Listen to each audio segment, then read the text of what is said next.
Imagine standing in the middle of a grand cathedral, surrounded by centuries-old stained glass windows depicting saints, martyrs, and sacred stories.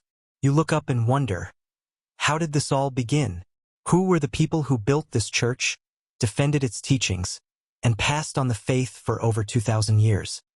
What if I told you that everything you need to know about the Catholic Church's history is already written? It's waiting for you in reliable, time-tested sources, but not all sources are equal. In this video, I'll guide you to the right ones and share stories that will ignite your love for the Church's rich history. Let me start with a story that begins with a man named Saint Ignatius of Antioch, a disciple of the Apostle John.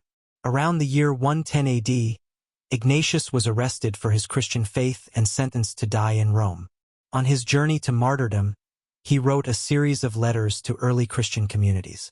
In these letters, he affirmed the real presence of Christ in the Eucharist, the importance of bishops, and the unity of the Church. These writings aren't just inspirational, they're historical treasures. They give us a first-hand glimpse of what the Church believed in its earliest days. This is why the writings of the Church Fathers are among the most critical sources for understanding Church history, because they provide first-hand accounts of early Christian teachings, practices, and theological developments. These leaders, many of whom lived during the first few centuries after Christ, were either directly connected to the apostles or their immediate successors, giving their writings a proximity to the origins of Christianity that few other sources can match. Their works, such as those of Augustine, Irenaeus, and Ignatius of Antioch, often addressed pressing doctrinal issues and heresies of their time, offering valuable insights into how the early Church understood and defended its faith. Additionally, the Church Fathers were meticulous in preserving the apostolic tradition, which adds credibility to their accounts as reflections of the beliefs and practices passed down from the earliest Christian communities. So, where can you find these writings? The writings of the Church Fathers can be accessed through various collections and resources, both in print and online. Renowned printed compilations include the Ante-Nicene, Nicene, and Post-Nicene Fathers series, which provide comprehensive translations of early Christian texts, and popular editions like Penguin Classics, which offer accessible works by figures such as Augustine and Athanasius. Online platforms like the Christian Classics Ethereal Library, CCEL, and New Advent host free translations of these texts, while databases like the Patristics website categorize writings by author and era. University libraries and digital platforms such as JSTOR also house scholarly editions and original Greek or Latin texts with translations. These resources enable easy access to the works of the Church Fathers, preserving the theological and historical legacy of early Christianity. Now, let's talk about the foundational document of church history, the Bible. Not only does the New Testament record the life, death, and resurrection of Jesus Christ, but it also gives us insight into the struggles and growth of the early church.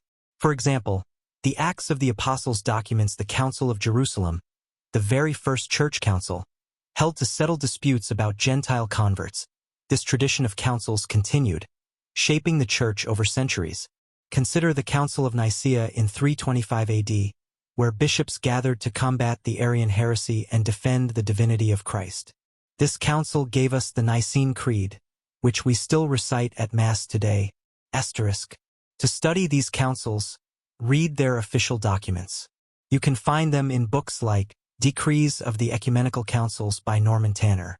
If you're looking for online resources, the Vatican website has a treasure trove of council documents available for free. Have you heard of Saint Jerome? He was a brilliant scholar and a fiery character.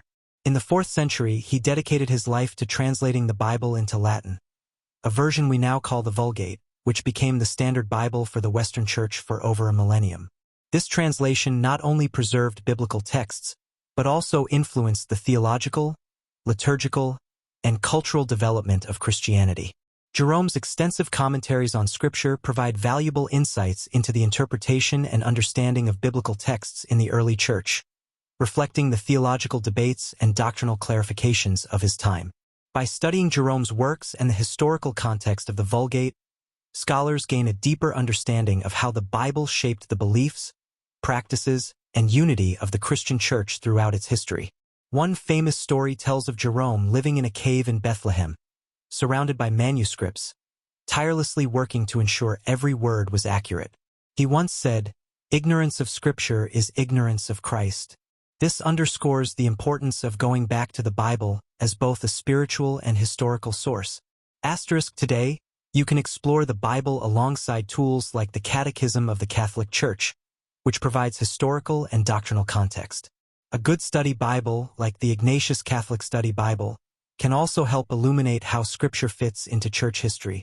While primary sources like the Bible and writings of the Church Fathers are essential, they can be challenging to understand without guidance. That's where modern Catholic historians come in. They contribute significantly to understanding church history by combining rigorous scholarly methods with a faith-based perspective to explore the Church's development over centuries. They analyze historical documents, archaeological findings, and cultural contexts to provide accurate accounts of key events, figures, and movements in the Church's past. By addressing topics such as the early Church, ecumenical councils, theological debates, and the relationship between the Church and society, they offer nuanced interpretations that bridge tradition and contemporary understanding.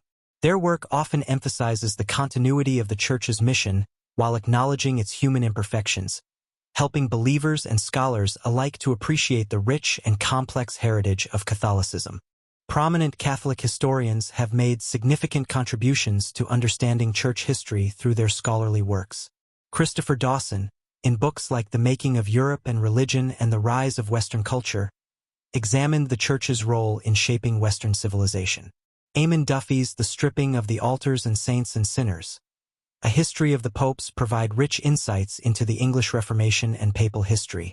Warren H. Carroll's A History of Christendom series offers a comprehensive account of the Church's role from its origins to modern times, while Henri Daniel Rop's The Church in the Dark Ages highlights key developments in turbulent eras. James Hitchcock's works, including History of the Catholic Church, from the Apostolic Age to the Third Millennium, stand out for their accessible yet thorough exploration of the Church's theological and cultural evolution. These historians bridge faith and scholarship, offering invaluable perspectives on the Church's complex history. Now, let's talk about online resources.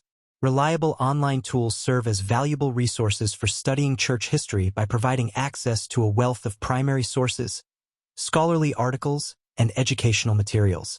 Platforms like the Christian Classics Ethereal Library, CCEL, and New Advent host extensive collections of writings from the Church Fathers and other historical texts.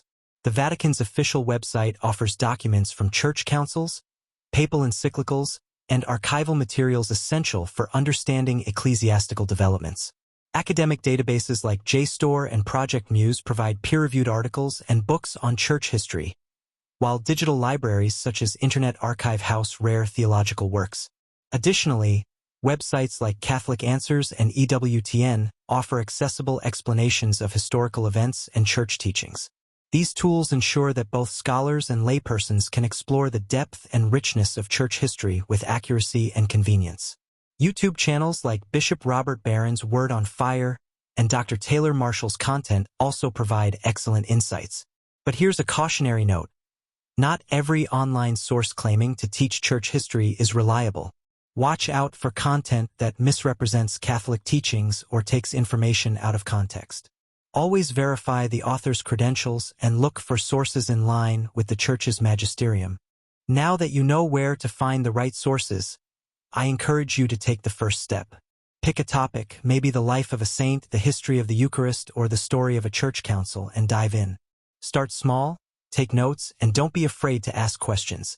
If this video inspired you, please hit the subscribe button and share it with others who want to deepen their understanding of the Catholic faith. Also, join us on Facebook for more discussions, daily reflections, and resources to grow in your knowledge of church history. Thank you for joining me on this journey. Remember, the history of the Catholic Church isn't just a story of the past. It's a living legacy that shapes our faith today. God bless you.